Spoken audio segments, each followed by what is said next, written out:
Hey colleagues, thank you so much for joining me what should have been our live on lunch today.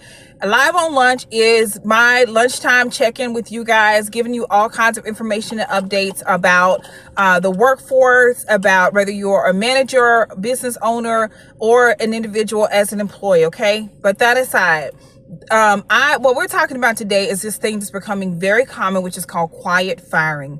We all have heard of quiet quitting. That's become the big buzzword. Quiet quitting is the thing that a lot of people are doing these days. But we want to talk about the other side of it, which is quiet firing, guys. And I want you to be aware that this is becoming very, very common. Quiet firing, what it is and what it looks like, why it happens. First, step one. Because a lot of employers and a lot of managers, a lot of cases, they want to avoid having to go through the right process of going through HR and finding real legit reasons to fire you and going through the whole termination process, right? They would rather just create reasons or come up with reasons or, find their own strategic way of pushing you out of the company. So basically, quiet firing is really the strategy, the really kind of out front purpose of it is they want to push you out of the company. They want to and let me tell you some of the signs that this is happening to you, okay? You're not being invited to meetings that you should be invited to. You're not being provided information from meetings that you should be, privy to and allowed to know about. The energy has changed. Pay attention to the energy in your workplace, okay? Because people treat you how they feel about you. And that is just real. Now, people can always put on a face, but people can't hide the way they, a lot of times people can't hide what they're truly thinking because it plays out in a way, that they treat you. So there's that. So like I said, they start to not invite you to meetings that you should be invited to. You're not getting the information that you should be getting. You're being told to do one thing, and then being, questioned by why you're not getting, other things done. They're purposely increasing your workload so that you cannot get it all done is what I'm trying to say. They purposely overwhelm you with work. Or some other key things they do, they either take your hours. If they know that, you're in great need of more hours, they start to take your hours because they want you to say, look, this doesn't work for me, I quit. Or they start to change your schedule.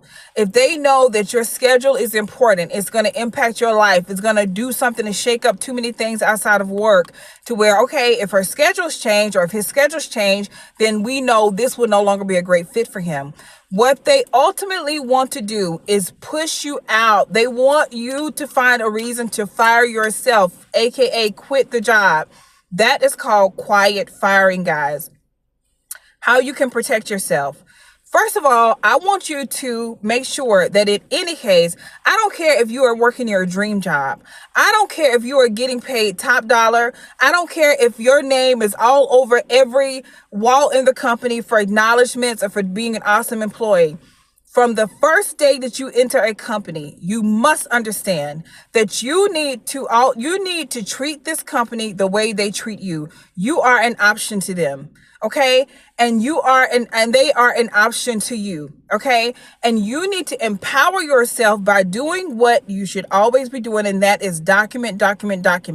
You should document everything that happens, every great thing that happens. I'm sorry, guys, the sun is right on me, but I'm trying to go ahead and get this video made. Every great thing that happens, you should document it.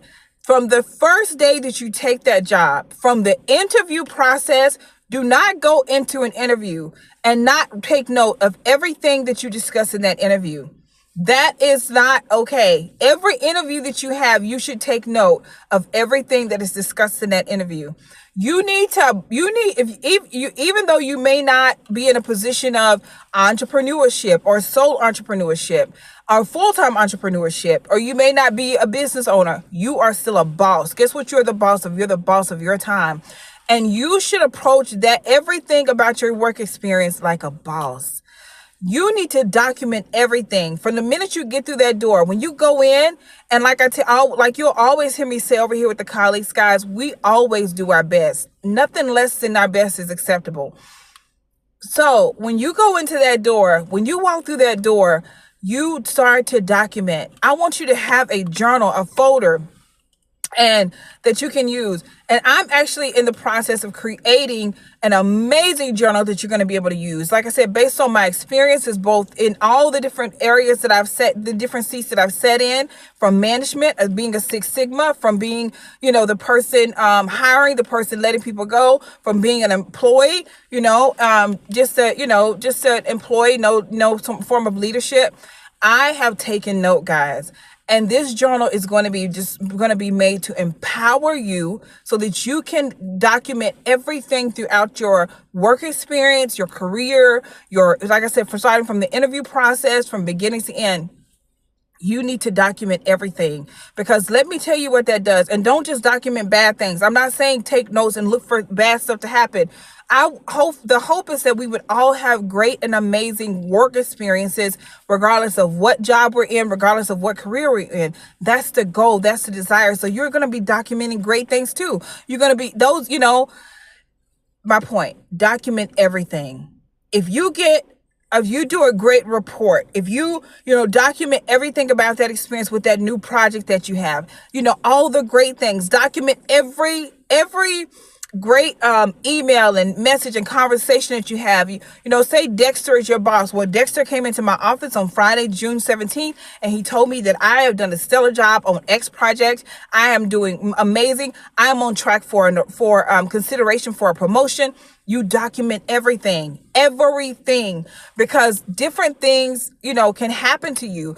Quiet firing can be a result of a change in the budget. And they don't want to come to you. They can't really find a legit reason to fire you, but they can't afford you. And so, a change in the budget.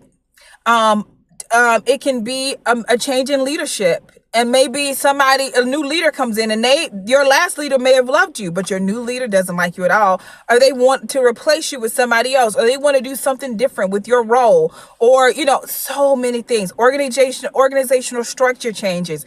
So many things that can be the cause of why a company decides they want to get rid of you. Now, again, most states are at-will employment states, but at-will does not mean I get to cheat you and lie on you and throw you under a bus and defame your character and do all these things in the name of, we don't need you anymore. You understand what I'm saying? And there has to be, there needs to be, and then you also want to make sure that you're not, a victim of a lot of the other things that can be happening, such as, if you're being punished for being a whistleblower, or if you're being, ostracized because you spoke up to HR and now they want to create a bad environment for you, or they want to, terminate you, as retaliation, or, just all the various different things that can be happening to you in the workplace. Okay. That's why you document everything you do, every single thing that happens. You document. You are the boss of your time. And in a lot of straightforward employment positions, you are selling your time, and your time is valuable, and you should not be. And your time is valuable, guys. Anyway, I'm getting a little notification here that I need to wrap up the video. Again, how do you protect yourself? Document. Always be on the watch. Always be aware. Ask your manager at times, how is my performance being evaluated? Have straightforward conversations with your manager. Ask your manager how things are going. How are you doing? Check in. Don't just wait until it's evaluation time for your manager to come to you. You create your own timeline, your own system that you want to use to make sure that you stay on top of how your performance is being evaluated and how you're doing, and take notes and implement those notes that you get, the feedback you get about how to improve your performance, how to put yourself in line for a promotion, all those things. But the key thing is to be aware, guys. And I've given you some of the things, some of the indications that there's quiet firing going on. I've given you ways to look for it. I've given you ways to protect yourself. But most importantly, like I said, document. If you stay ready, you'll never have to get ready. Stay ready, stay excellent, and stay aware. And always stay clocked in with your coach over here, MB. I love you guys, and I hope you're having a great day.